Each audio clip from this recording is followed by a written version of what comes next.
The morning shift alarm rang across Station Alpha 7 like it had every day for the past 15 years. But this time nobody answered. Commander Zethek of the Galactic Council Defense Force stood in the empty control room and felt something cold settle in his stomach. The humans were supposed to be here. They were always here. The station ran on Earth Standard Time because humans had built it and humans had always operated it. But the humans were gone. 3 months had passed since Ambassador Lisa Carter had walked into the council chambers on Nexus Prime and delivered what everyone thought was a joke. She had placed a simple datapad on Chancellor Vextar's desk and announced that humanity was resigning from the Galactic Council effective immediately. The room had erupted in laughter. The Zeltharians had found it particularly amusing. After all, what could humans possibly do without the guidance and protection of superior alien civilizations? Lisa had waited for the laughter to die down before speaking again. Her voice had been calm and professional. We are pursuing other opportunities and will be relocating to regions better suited to our development. All human personnel will be withdrawn from council space within 90 days. We thank you for the opportunity to serve. Chancellor Vextar had waved a dismissive hand. Very well. Don't let the airlock hit you on your way out. More laughter had followed. The humans were useful laborers and decent enough engineers, but hardly essential. Let them go play in the outer rim if they wanted to. The galaxy would continue just fine without them. Now Zethak stared at the dark control panels and wondered if they had all made a terrible mistake. Station Alpha 7 was one of 17 defense posts that formed a protective ring around the Council's core worlds. For decades, these stations had been humanity's responsibility. They had volunteered for the duty when other species had deemed it too boring or too dangerous. Humans seemed to enjoy the isolation and the technical challenges. The station's main computer was still running, but barely. Warning lights flashed across every board. Life support was functioning on backup power. The defensive shields were down to 30%. Most concerning of all, the long-range sensors had gone completely offline 2 days ago. Without those sensors, the station was blind to anything approaching from deep space. Zethak had brought a team of Vorthon technicians with him. The Vorthons were logical and methodical. If anyone could figure out how to operate human-built systems, it would be them. But as he watched them struggle with the interfaces, he began to understand the scope of the problem. The control systems are unlike anything in our databases, reported Chief Technician Mordan. The humans appear to have used intuitive rather than logical design principles. Nothing follows standard galactic protocols. Zethak moved to the communications array. He had been trying to contact the other defense stations for hours. Station Beta 3 had responded yesterday with a brief message saying they were experiencing technical difficulties. Station Gamma 12 had gone silent 4 days ago. As for the rest, he was beginning to suspect they were all dark.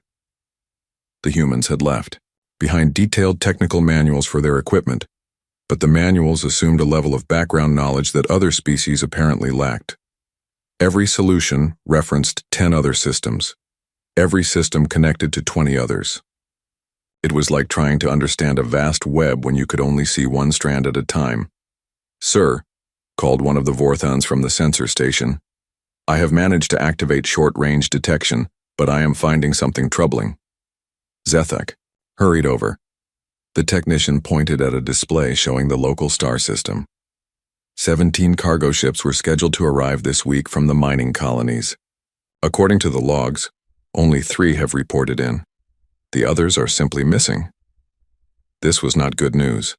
The mining colonies in the Outer Rim had been almost exclusively human operations. Humans seemed to thrive in the harsh conditions that other species found unbearable.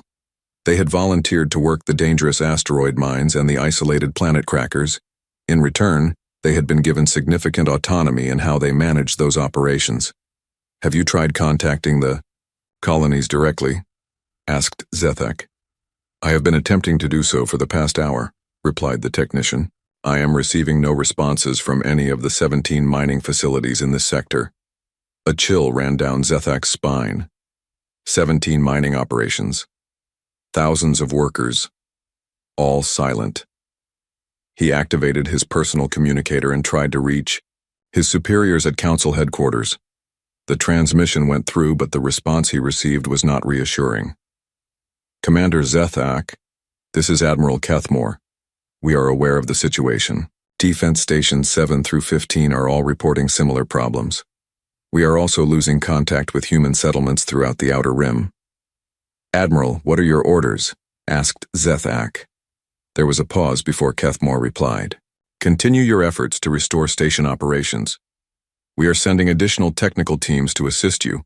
In the meantime, we are redirecting patrol ships to cover the defense grid gaps. Zethak knew that was a temporary solution at best. The Council fleet was not designed for long-term border patrol duty. Their ships were built for prestige and intimidation, not for the grinding work of maintaining a defensive perimeter. Within weeks, they would be stretched too thin to maintain coverage. As if to confirm his fears, an urgent message appeared on the communications board. It was from Captain Veltar of the patrol ship Nexus Pride. Defense Command, we have arrived at the coordinates of mining station Kepler 7. The facility appears to be completely abandoned. No life signs detected. All equipment has been removed. It is as if 10,000 workers simply vanished. Zethak felt the cold in his stomach spread to his chest. He thought about the human colonies scattered across dozens of star systems. He thought about the cargo ships that should have arrived but hadn't. He thought about the empty mining stations and the dark defense posts. The humans had not fled in panic or desperation. They had planned this. They had systematically withdrawn from every position they held, taking their knowledge and their equipment with them. They had left behind only empty buildings and dead machinery, but where had they gone, and why had they been so careful to leave no trace of their destination? And more importantly, what did they know that the rest of the galaxy did not? Senator Claire Murphy sat in the emergency session of the Galactic Council and tried not to smile. She was the last human representative in council space, having volunteered to stay behind and handle the transition period. Around the great circular chamber, representatives from 43 different species argued with increasing desperation about who should take responsibility for the systems that humans had quietly managed for decades.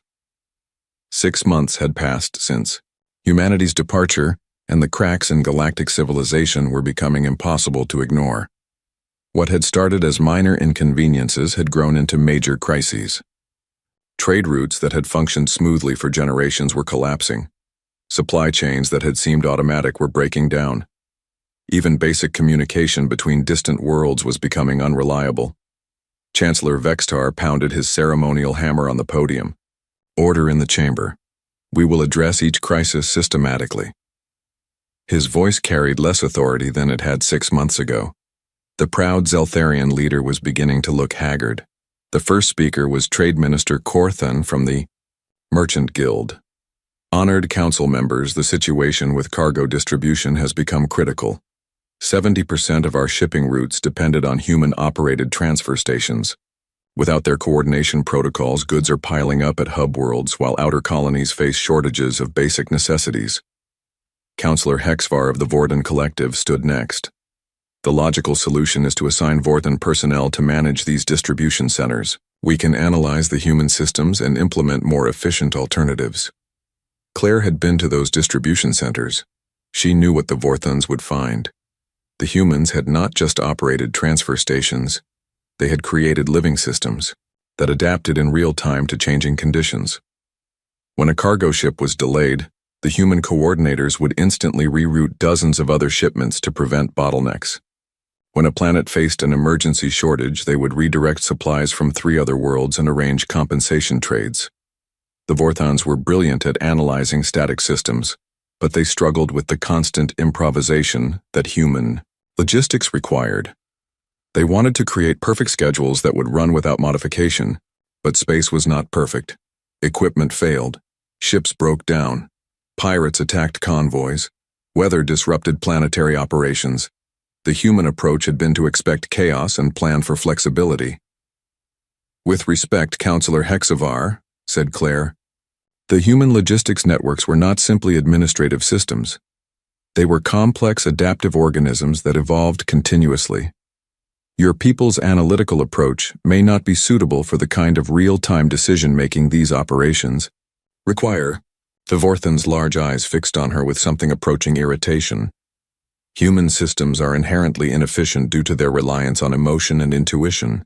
Proper logical analysis will improve performance significantly. Claire shrugged. You're welcome to try. She had learned months ago that warning the Council about the complexity of human systems only made them more determined to prove their superiority. They would have to discover the truth for themselves. The next crisis report came from Defense Minister Kethmore. The situation at our border defense installations continues to deteriorate. We have managed to restore basic functions at 7 of the 17 stations, but our technical teams report that the human-designed systems are incompatible with standard galactic technology. This was the part that fascinated Claire the most. Other species built their technology to impressive, galactic standards that emphasized compatibility and prestige. Every component had to interface perfectly with every other component. Every system had to follow established protocols. Every design had to be approved by committees of experts. Humans had ignored all of that. They built things that worked. When standard components were too expensive or too slow, they made their own. When established protocols created bottlenecks, they invented new ones. When expert committees said something was impossible, humans found a way to do it anyway. The result was technology that was more effective than anything else in the galaxy, but completely incomprehensible to species that had spent centuries following rigid design principles. The humans had essentially been running a parallel technological civilization that intersected with galactic society only at the user interface level. Perhaps the Krex Empire could provide military expertise for the defense stations, suggested Chancellor Vextar. General Korthak of the Krex Empire stood slowly. His massive frame was covered in ceremonial armor that had been polished to mirror brightness. The Krex Empire does not concern itself with the technical maintenance of equipment.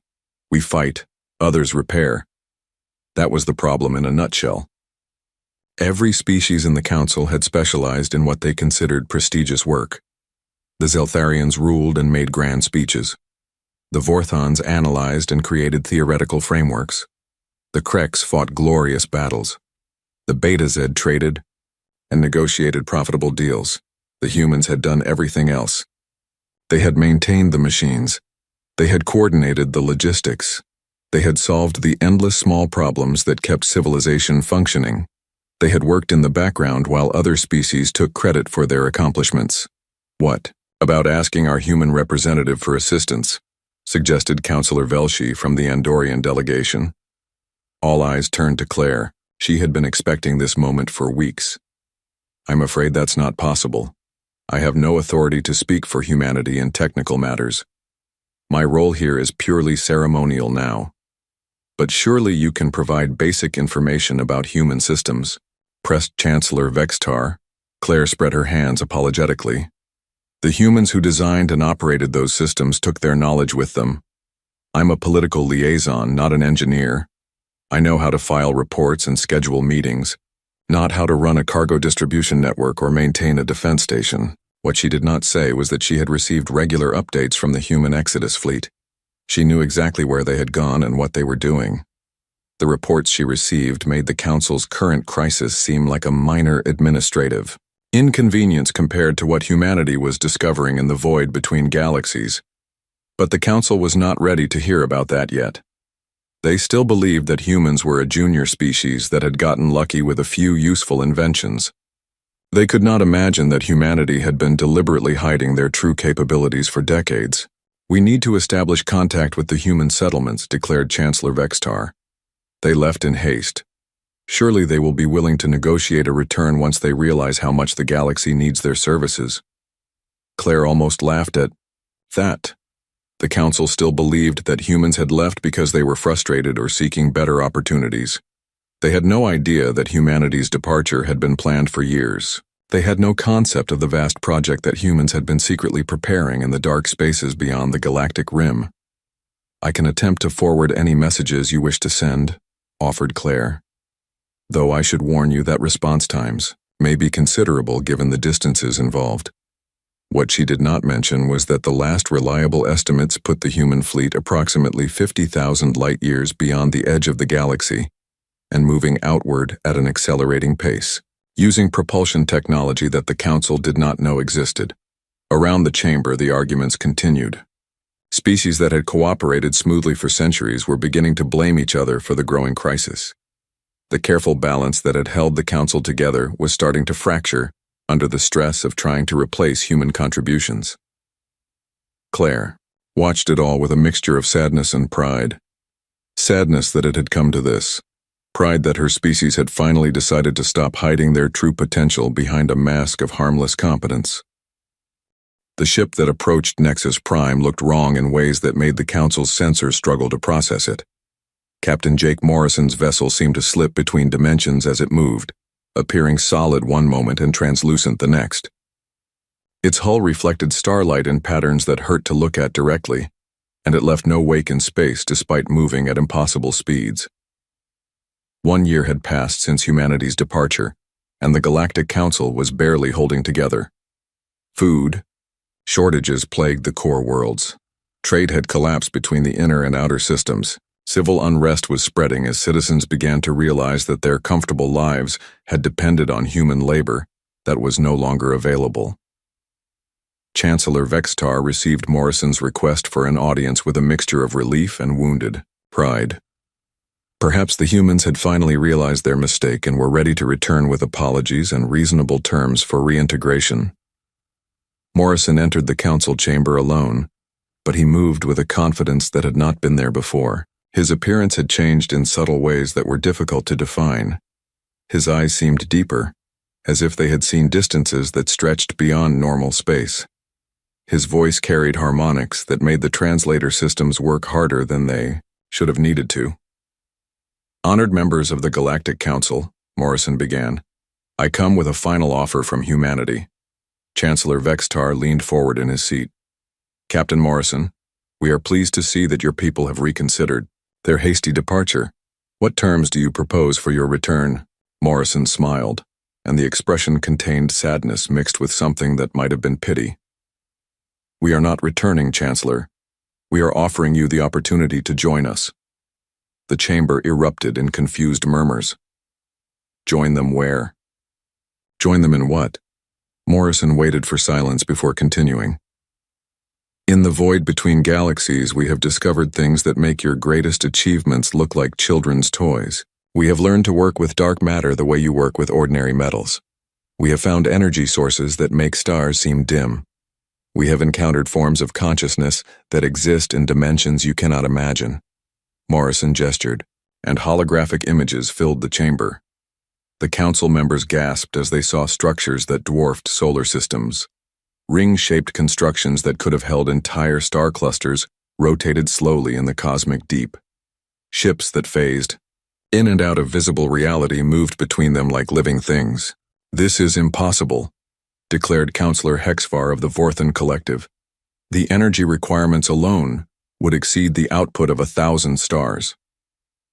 You are thinking in terms of matter-based physics, replied Morrison. We have moved beyond those limitations.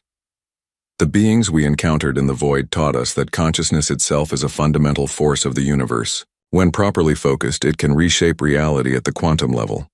The images shifted to show humans working alongside beings of pure energy. The energy creatures had no fixed form, appearing sometimes as geometric patterns of light and sometimes as flowing rivers of conscious thought. They moved through solid matter as easily as through empty space, and their very presence seemed to bend the laws of physics around them. We call them the architects, Morrison explained. They have been traveling between galaxies for millions of years, building structures that facilitate the evolution of consciousness itself. They were drawn to humanity because we possessed something most species lack. And what is that? Asked Chancellor Vextar with barely concealed skepticism. Adaptability combined with imagination, Morrison replied. Most species develop along predictable paths. They discover fire, then metals, then basic energy manipulation, then space travel. They follow the same steps in the same order and reach the same limitations. Humans chose a different path. The images showed human settlements that defied easy categorization. Some existed partially in normal space and partially in dimensions that folded reality into impossible geometries. Others seemed to be made of crystallized time itself, their structures changing constantly while remaining fundamentally stable. We offer you the chance to join us in this expansion beyond the galaxy, Morrison continued. But you would come as junior partners in an enterprise that stretches across cosmic distances. You would need to abandon your rigid hierarchies and your assumptions about how the universe works. General Korthak of the Krex Empire stood abruptly. The Krex Empire bows to no one. We will not become subordinates to escaped human colonists who have allied themselves with unknown aliens. Morrison's expression did not change, but the air in the chamber seemed to grow heavier. The architects are not unknown to us. We have been studying their works for decades. Some of the technology you attributed to human innovation was actually based on their designs. That statement sent shockwaves through the chamber. The humans had been secretly studying alien technology for decades, while pretending to be primitive newcomers to galactic civilization. You have been deceiving us, accused Chancellor Vexitar. We have been protecting ourselves, Morrison corrected. Your species have a tendency to suppress or destroy anything that threatens your perceived superiority. If we had revealed our true capabilities earlier, you would have attempted to control or eliminate us. The truth of that statement was uncomfortable, but undeniable. The Council had a long history of restricting the development of younger species to prevent them from becoming competitive threats. Show them what follows behind us, said a new voice from the chamber entrance. Claire Murphy entered, but like Morrison, she had changed. Her presence seemed to extend beyond her physical form, and when she moved, reality rippled around her like water disturbed by a stone. Morrison nodded, and the holographic display shifted again. This time the images showed something that made several council members cry out in fear. Vast geometric shapes moved through space, but they were not ships or stations. They were holes in reality itself, consuming everything they touched and leaving nothing behind. The architects warned us about the gardeners, Morrison explained. They are entities from outside this universe who periodically visit galaxies to remove civilizations that have stopped growing. They prune away stagnant societies to make room for new forms of consciousness to evolve.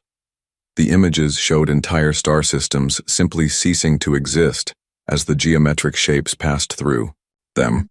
Billions of lives ended without violence or struggle. They were simply edited out of reality as if they had never been. The gardeners are coming to this galaxy, Claire said quietly. They will arrive within 3 years. Species that demonstrate growth and adaptability will be preserved and relocated. Those that cling to old patterns will be removed. This is preposterous, declared Chancellor Vexitar. Even if such beings existed, what makes you think we would be targeted for removal? Morrison gestured, and the display showed the Galactic Council's own territory. Statistical analyses scrolled past showing centuries of unchanging social structures, technological stagnation, and rigid adherence to tradition. You have not truly grown in over 2,000 years, Morrison said bluntly. You have spread across space, but you have not evolved.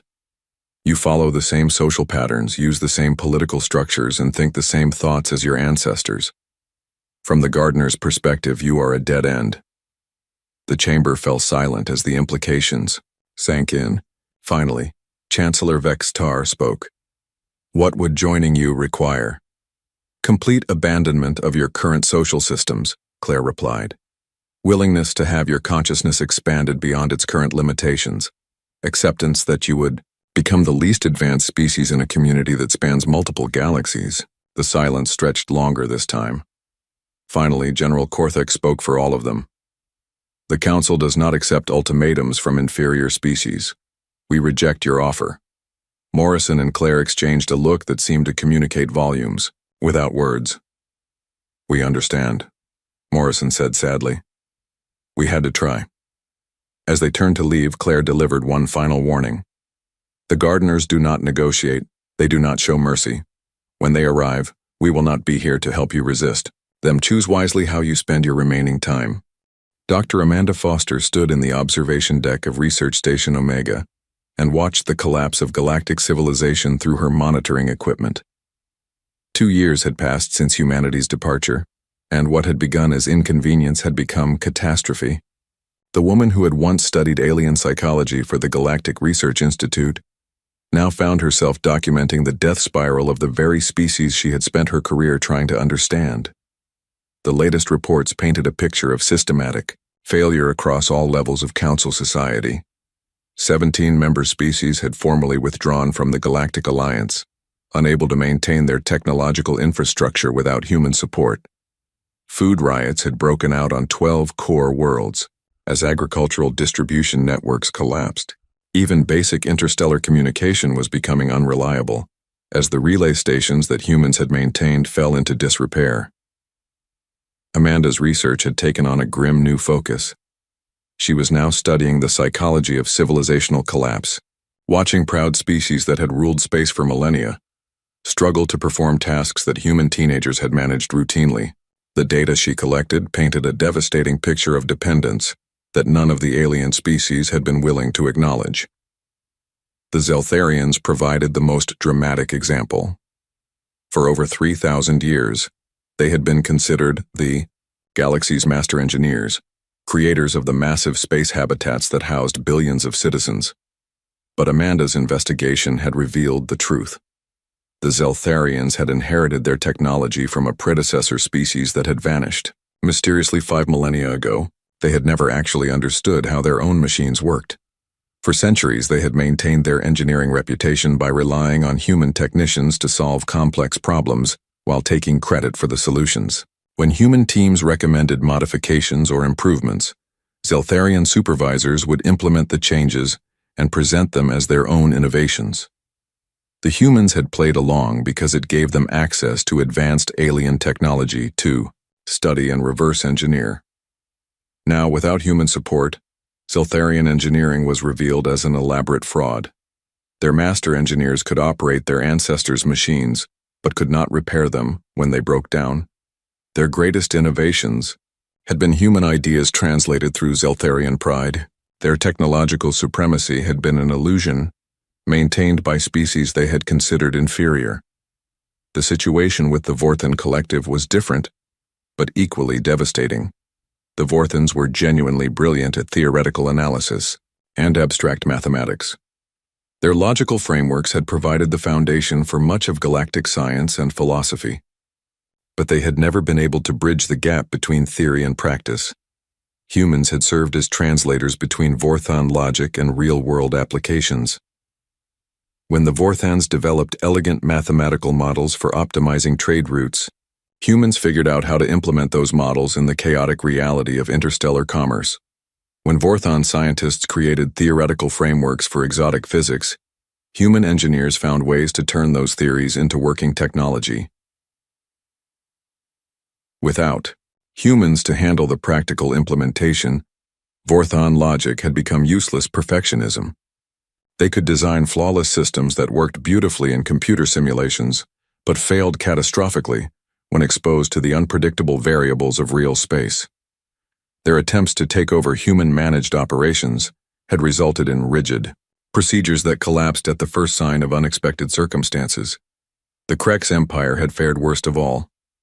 Their military culture had been built around the assumption that other species would handle all non-combat responsibilities. Krex warriors were magnificent fighters, but they had no idea how to maintain their own equipment, coordinate their own logistics, or even prepare their own food. Human support staff had managed every aspect of Krex military operations except the actual fighting. They had maintained the weapons, planned the supply chains, coordinated the communications networks, and even designed the battle strategies that Krex commanders claimed as their own tactical genius. Without human support, the mighty Krex Empire was revealed as a collection of skilled fighters who could not feed themselves or keep their weapons operational. Their great warships were stranded in space because no Krex understood how to operate the maintenance systems. Their feared legions were reduced to scavenging for supplies because their logistics networks had completely collapsed. Amanda's most disturbing discovery was how deliberately humans had hidden their true capabilities. Her research through old archives revealed evidence of systematic deception, dating back decades. Humans had consistently underestimated their own achievements in official reports, while privately developing technologies that surpassed anything the Council possessed. The mining operations that humans had managed in the Outer Rim had not been simple extraction facilities. They had been research laboratories where humans experimented with exotic materials and energy sources. The cargo ships that humans operated had not been ordinary freighters. They had been disguised exploration vessels mapping regions of space that the Council had never bothered to investigate. Most shocking of all, the defense stations that humans had volunteered to staff had not been passive monitoring posts. They had been sophisticated sensor networks designed to detect threats from outside the galaxy. The humans had known something was coming long before they revealed it to the Council. Amanda was studying this data when her instruments detected something that made her blood freeze. The Outer Rim monitoring stations that she had been using to track refugee ships had gone completely silent. Not just the human-built stations that had failed months ago, but the newer Council replacements that had been hastily installed to fill the gaps. She activated her long-range sensors and scanned the edge of galactic space. What she found there defied rational explanation. Entire star systems that had been visible just days ago were now empty space, not destroyed or abandoned, but simply absent, as if they had never existed at all. Emergency communications flooded the research stations. Receivers, scout ships that had been dispatched to investigate the Outer Rim silence were sending frantic reports before their signals cut off abruptly. The few that managed to return spoke of shadows moving between stars and geometric shapes that hurt to perceive directly. Admiral Kethamore's voice crackled through the communication system with barely controlled panic. All stations, we have confirmed visual contact with unidentified objects approaching from galactic north. The objects do not conform to any known physical parameters. They appear to be consuming space itself as they advance. Amanda switched her instruments to maximum magnification and aimed them toward the coordinates the Admiral had provided. What she saw made her question her sanity. Massive geometric structures were moving through space in formation, but they were not made of any recognizable matter. They seemed to be holes in reality itself, regions where space-time had been folded into impossible configurations. As she watched, one of the structures passed through the location where the star system Epsilon Reticuli had been located. The system did not explode or collapse. It simply ceased to exist, leaving behind perfectly empty space with no trace that billions of lives had ever been there. The communication channels erupted with reports from across the Outer Rim. System after system was vanishing as the geometric entities advanced toward the galactic core. The pattern was methodical and purposeful, suggesting intelligence rather than natural disaster. Amanda thought about Captain Morrison's warning 2 years ago. He had spoken of gardeners who pruned stagnant civilizations to make room for new growth. At the time, it had seemed like an elaborate deception designed to manipulate the Council into accepting human terms. Now she realized it had been the truth. The entities approaching the galaxy were not invaders seeking conquest or resources. They were gardeners clearing away dead growth to prepare the soil for new life. And the Galactic Council, with its rigid hierarchies and millennia of unchanging tradition, had been marked for removal. Her instruments detected one final transmission from the advancing front.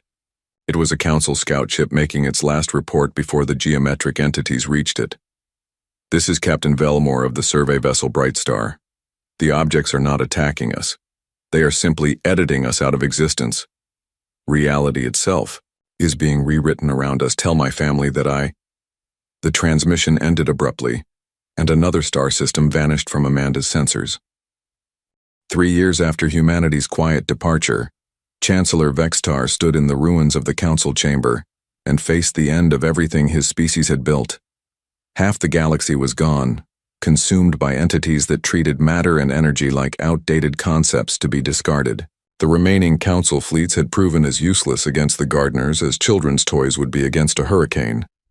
The geometric entities advanced with mechanical precision, erasing star systems in patterns that suggested vast intelligence, but no concern for the lives they were ending. They did not communicate, negotiate, or explain their actions. They simply removed civilizations that had stopped growing and moved on to the next target. Vexitar's personal communicator crackled with static as he tried once more to contact the scattered remnants of the Council fleet. Most ships had stopped, responding days ago. Those that remained operational were fleeing toward the Galactic Center in desperate hope that distance might provide temporary safety. Then something impossible happened. A transmission cut through the static with perfect clarity, as if the Gardener's reality-distorting presence meant nothing to its technology. "This is Admiral Lucy Patterson of the Human Deep Space Fleet," a calm voice announced. "To our former Council colleagues, we extend greetings from beyond the edge of existence." Vexitar's hands shook as he activated the main display system. The eyes screen filled with an image that challenged his understanding of what was possible. Admiral Patterson stood on the bridge of a ship that seemed to exist in multiple dimensions simultaneously.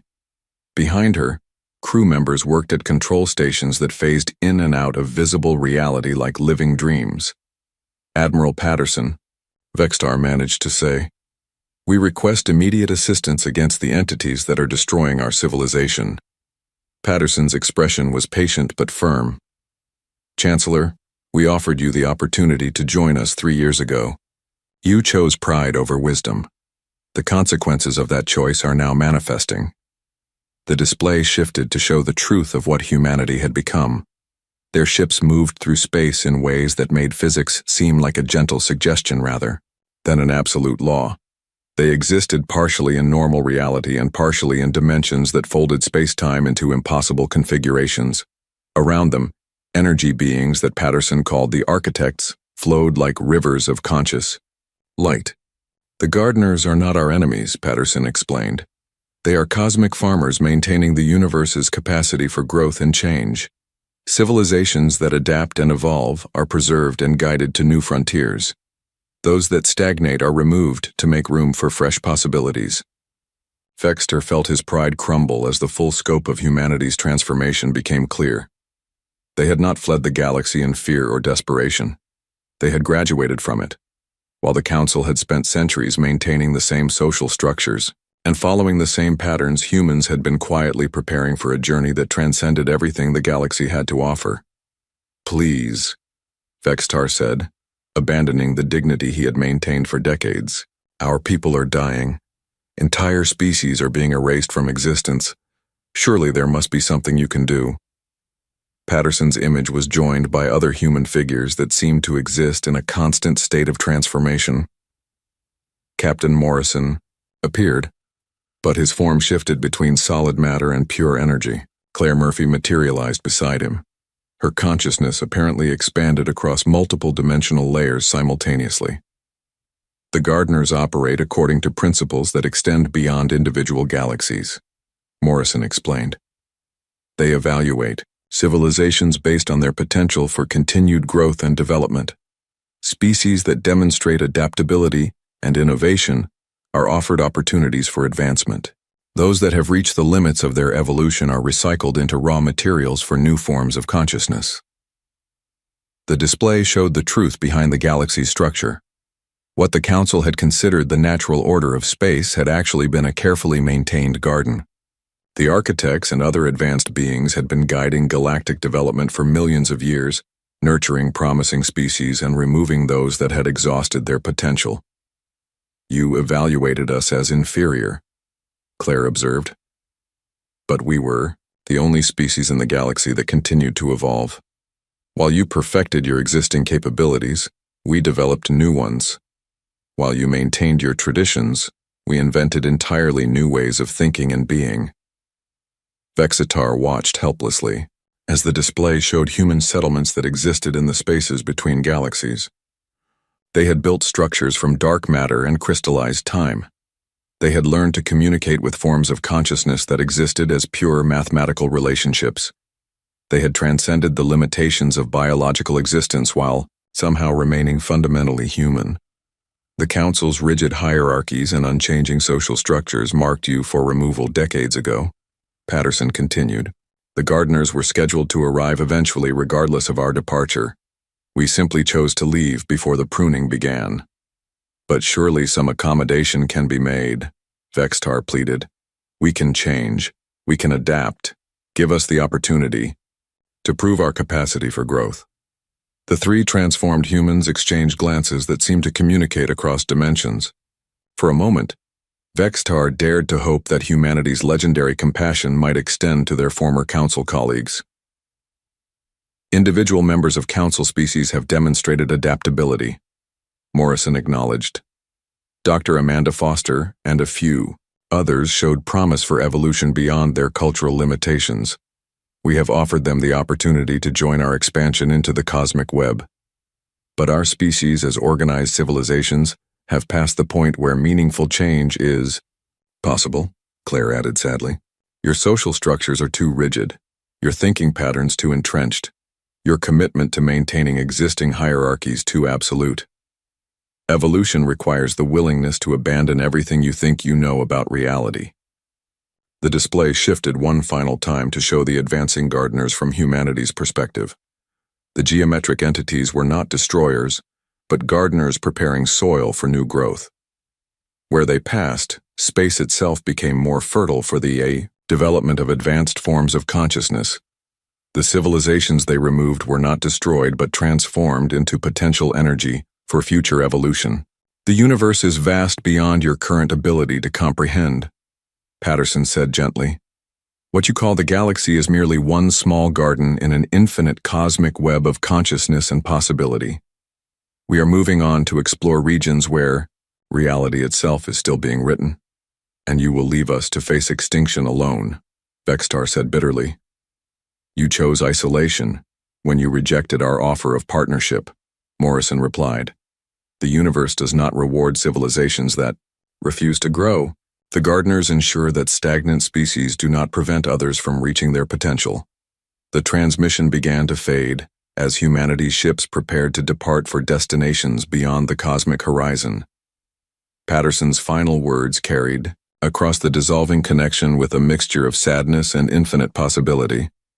We learned that existence does not end at the edge of the galaxy, Chancellor. For those ready to abandon their birthplace and embrace the unknown, it is just the beginning. Perhaps in your next incarnation, your species will choose growth over pride. The display went dark, leaving Vextar alone in the chamber where galactic civilization had once seemed eternal and unshakable.